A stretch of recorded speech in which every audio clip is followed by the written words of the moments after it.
National جیوگرافکس کی team پاپا کوسٹا نامی archaeologist کی سربراہی میں کئی سالوں سے اسکندر کے مقبرے کو تلاش کرنے کی کوشش کر رہی تھی۔ وہ شخص جس نے 30 سال کی عمر میں ایک بہت بڑی ریاست کھڑی کر دی، آخر مرنے کے بعد اسے کہاں دفن کیا گیا اور آج اس کا مقبرہ کہاں اور کس حالت میں موجود ہے۔ ورلڈ ہول کی پہلی ویڈیو میں آپ سب کا خوش آمدید۔ مصری آثار قدیمہ اور نیشنل جیوگرافی کی ٹیم نے جو اسکندریہ کے شالالت باغ میں کھدائی کا کام شروع کیا، کوئی تسلی بخش نتائج نہ ملنے کی وجہ سے اسے 2018 میں بند کرنے کا فیصلہ کیا۔ مگر کام بند کرنے سے ٹھیک 1 گھنٹہ پہلے ہی انہیں کوئی پتھر کا ہاتھ ملا۔ مزید کھدائی سے پتہ چلا کہ یہ صرف ہاتھ ہی نہیں بلکہ پورا اسٹیچو ہے۔ اسٹیچو کو ایگزامائن کرنے کے بعد پتہ چلا کہ یہ الیگزینڈر دی گریٹ کا اسٹیچو ہے، جسے سکندریہ کے میوزیم میں رکھ دیا گیا۔ اس ڈسکوری نے آرکیولوجسٹ کا حوصلہ بڑھا دیا اور انہوں نے کھدائی کے کام کی رفتار تیز کر دی۔ مزید کھدائی کے دوران انہیں کچھ عمارات اور سڑکوں کے نشان بھی ملے اور ایک سرنگ بھی ملی۔ سکندر کے مقبرے کو تلاش کرنے میں ERT یعنی الیکٹریکل ریزسٹیویٹی ٹوموگرافی ٹیکنیک کا استعمال کیا جا رہا ہے۔ یہ ایک ایسی ٹیکنیک ہے جس میں 2 الیکٹروڈ استعمال کیے جاتے ہیں۔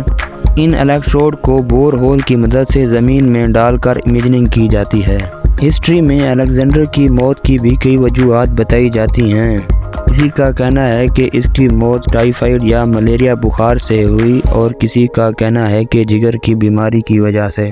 کچھ ہسٹری ٹیلر کا بتانا ہے کہ سکندر کی موت سٹریچائن پوائزننگ کی وجہ سے ہوئی۔ یہ ایک ایسی بیماری ہے جس میں پٹھوں کا درد اور دماغی حالت صحیح نہیں ہوتی اور جاگنے کے دورے بھی پڑتے ہیں۔ مرنے سے پہلے سکندر نے اپنی آخری وصیت میں کہا کہ اسے زیوس امون کے مندر میں سیوا کے نخلستان میں دفن کیا جائے۔ وہ اپنے والد کے ساتھ ایگے میں دفن ہونا نہیں چاہتا تھا، مگر اس کے مرنے کے بعد حالات بالکل تبدیل ہو گئے اور اس کی آخری رسومات والی گاڑی کو سیریا میں ہائی جیک کر لیا گیا۔ اس کی گاڑی کو ہائی جیک کرنے والا کوئی اور نہیں، اس کا اپنا جنرل ٹولمی تھا۔ ٹولمی نے اس کی گاڑی کو الیگزینڈریا بھیجنے کی بجائے میمفس بھیج دیا اور اس کی میت کو وہیں دفن کیا گیا۔ ڈیوڈورس کے مطابق سکندر کی لاش کو ہتھوڑے والے تابوت میں دفن کیا گیا اور اس کی لاش کو فرعون کی لاش کی طرح ممی کیا گیا۔ سکندر کی لاش کے ساتھ اس کے خزانے میں سے کچھ حصہ بھی دفن کر دیا گیا۔ 400 قبل از مسیح میں سکندر کی لاش کو دوبارہ میمفس سے نکال کر سکندریہ منتقل کر دیا گیا، جہاں اسے اس کے اصلی ٹوب میں دفن کر دیا گیا۔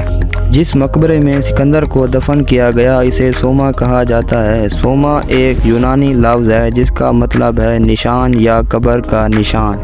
دوسری چیزوں کی طرح سکندر کا مقبرہ بھی گزرتے حالات کی سختیوں سے ٹوٹ پھوٹ کا شکار ہوا۔ حالات کی سختیوں کے علاوہ دوسری چیز بھی تھی جس نے سکندر کے مقبرے کو شکستہ کیا اور وہ تھے لٹیرے۔ 48 قبل از مسیح میں کلوپیٹرا نے سکندر کے مقبرے پر حملہ کر دیا اور اس کا خزانہ لوٹ لیا۔ اس کے علاوہ تھیوڈوسیوس I نے بھی اس کا مقبرہ کھولا اور اپنی معیشت کو مضبوط کرنے کے لیے اس کا مال لوٹ لیا۔ جہاں لٹیروں نے سکندر کے مقبرے کی حالت خستہ کی، وہیں قدرتی آفات نے بھی اس کی حالت شکستہ کرنے میں کوئی کسر نہ چھوڑی۔ 365 عیسوی میں سکندریہ میں ایک بہت بڑا زلزلہ آیا اور زلزلے کی وجہ سے سونامی نے پورے شہر کو اپنے گھیرے میں لے لیا۔ سونامی کی وجہ سے جہاں دوسری کئی منزلیں تباہ ہوئی، وہیں سکندر کا مقبرہ بھی ٹوٹ پھوٹ کا شکار ہو گیا۔ 400 عیسوی میں جان کرسٹم نے اس کے مقبرے کا دورہ کیا، مگر اس کا کہنا تھا کہ اس کی قبر کو اس کے اپنے لوگ بھی نہیں پہچانتے۔ 1610 عیسوی میں جارج سینڈس نے اس کے مقبرے کا دورہ کرنا چاہا، مگر کچھ لوگوں نے جس عمارت کا اسے پتہ بتایا وہ حقیقت میں اس کا مقبرہ تھا ہی نہیں۔ ہسٹری میں چند ایسے گروہ کا بھی ذکر آیا ہے جو سکندر کے مقبرے کو عبادت گاہ کے طور پر استعمال کرتے تھے اور اسے مقدس سمجھتے تھے۔ وہ اسے کس لیے مقدس سمجھتے تھے، اس بات کا ہسٹری میں کوئی اتا پتہ ہی نہیں۔ مختلف آرکیولوجسٹ نے سکندر کے مقبرے کے بارے میں مختلف پیشن گوئیاں کیں، جن میں سے چند ایک جھوٹی ثابت ہوئی اور چند پر غور ہی نہیں کیا گیا۔ چند آرکیولوجسٹ کا کہنا تھا کہ اس کا مقبرہ نبی ڈینیل مسجد کے نیچے واقع ہے، مگر اس کو کھودنے کی اجازت ہی نہیں دی گئی۔ کچھ کا کہنا تھا کہ اس کی لاش کو ایک چرچ کے نیچے دفنایا گیا تھا، مگر اس کی کوئی شواہد ہی نہ ملے۔ ہسٹری میں اس بات کے شواہد بھی ملتے ہیں کہ اسکندر کی لاش کو وینیشین تاجروں نے سینٹ مارک دی ایونجسٹ کی لاش سمجھ کر چرا لیا تھا۔ سب سنی سنائی باتوں کو سائیڈ پر رکھ کر نیشنل جیوگرافک کی ٹیم نے نخلستان میں کھدائی جاری رکھی۔ مصری آثار قدیمہ کی کونسل کے مطابق سکندر کے مقبرے کو تلاش کرنے کی 140 سے زائد کوششیں کی جا چکی ہیں۔ اب دیکھتے ہیں کہ آرکیولوجسٹ کی محنت کب اور کہاں تک رنگ لاتی ہے۔ ورلڈ ہول کی پہلی ویڈیو اگر آپ لوگوں کو اچھی لگی ہو تو لائک ضرور کیجیے گا اور کمنٹ سیکشن میں اپنی قیمتی آراء سے آگاہ ضرور کیجیے گا۔